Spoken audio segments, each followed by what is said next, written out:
Once upon a time, nestled deep in a sun-dappled meadow, lived two inseparable bunnies named Pinky and Brownie.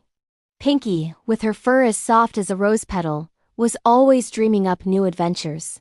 Brownie, whose coat was the color of rich autumn soil, was her ever-loyal companion, always ready to follow Pinky wherever her curiosity led.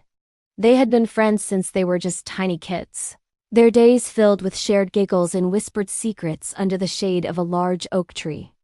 One particularly bright and beautiful morning, as golden sunbeams danced through the leaves, Pinky twitched her nose with excitement.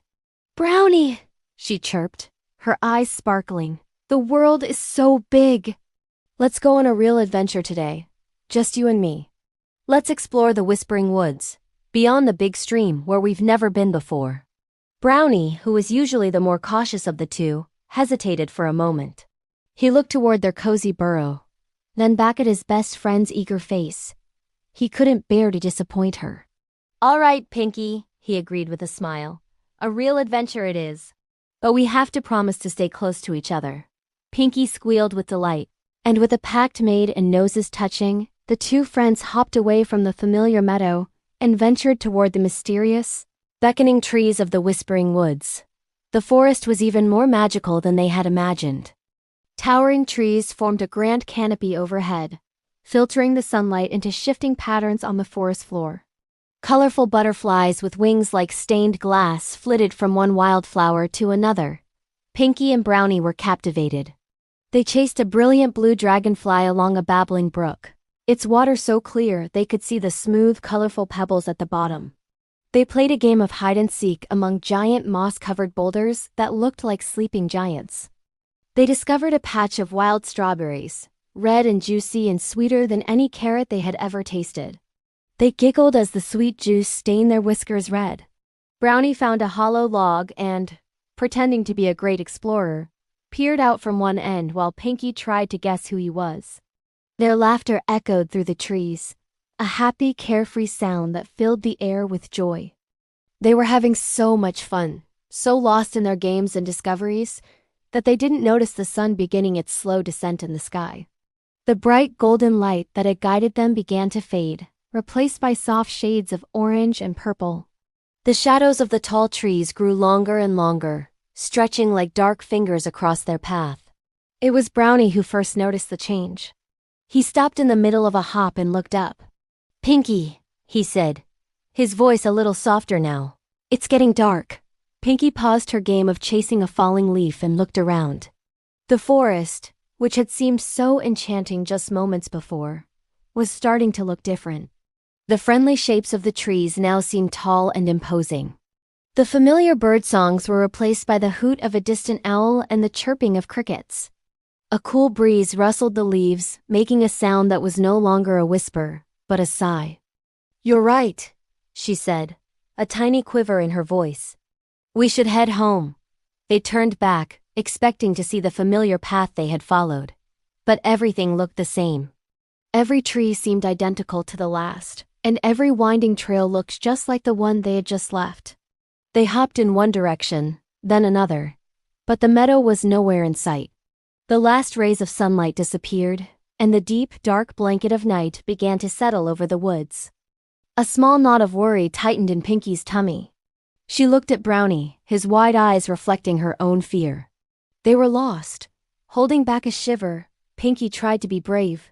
"Don't worry, Brownie," she said, trying to sound more confident than she felt. "We're smart. We'll find our way." But as the moon rose, casting eerie, dancing shadows all around them, her bravery began to crumble. Every snap of a twig made them jump, and every rustle in the bushes made their hearts pound. The Whispering Woods no longer felt magical. It felt vast and dark and a little bit scary. They huddled together under the roots of a giant fir tree, its thick branches offering some shelter from the growing darkness. The air grew colder, and they pressed close for warmth. "I'm sorry, Brownie," Pinky whispered, her voice trembling. "This is all my fault. I just wanted to have an adventure." Brownie nuzzled his friend gently. "It's my fault too," he replied softly. "We're in this together, and we'll get out of it together." Suddenly, a pair of bright, shining eyes appeared in the darkness. Pinky and Brownie froze, their fur standing on end. A large, shadowy figure slowly emerged from behind a bush. It wasn't a scary monster, but a wise old badger with a kind wrinkled face and streaks of gray in his fur. He carried a small glowing lantern made from a firefly trapped in a dewdrop. "Well now," the badger said in a deep, calm voice. "It's not often I find two little bunnies so far from their meadow after dark. Are you two lost?" Pinky and Brownie, relieved, nodded their heads vigorously. "Yes, sir," Brownie managed to say. "We were playing and we didn't watch the time." The old badger chuckled warmly. "They call me Barnaby. It's easy to lose track of time when you're having fun. The forest can be a tricky place at night if you don't know its secrets." He held his lantern a little higher, its gentle glow pushing back the shadows. "Your meadow is a fair distance from here, but I know the way. Follow me, little ones. I'll guide you to the edge of the woods."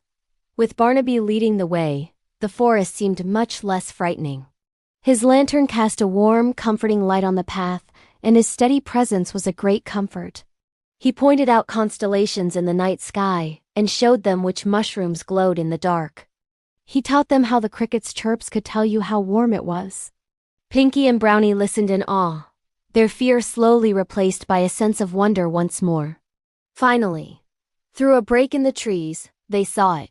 The familiar gentle slope of their own meadow, bathed in the soft, silvery light of the moon. Their hearts leaped with joy. They turned to thank their new friend. "Thank you, Barnaby.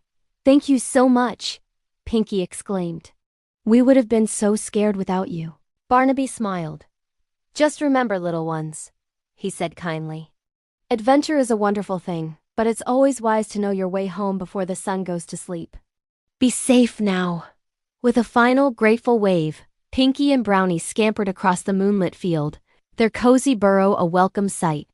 They tumbled inside, exhausted but safe. As they snuggled together, ready for sleep, Pinky looked at her best friend. "Brownie," she said, "we did have a real adventure today." Brownie smiled sleepily. "We sure did. But I think my favorite part of the adventure was finding our way home." And as they drifted off to sleep, they both knew they had learned a valuable lesson. The world was indeed big and full of wonders, but the warmth and safety of home, and the comfort of a true friend by your side, was the most wonderful thing of all. And they promised each other that their next adventure would end long before sunset.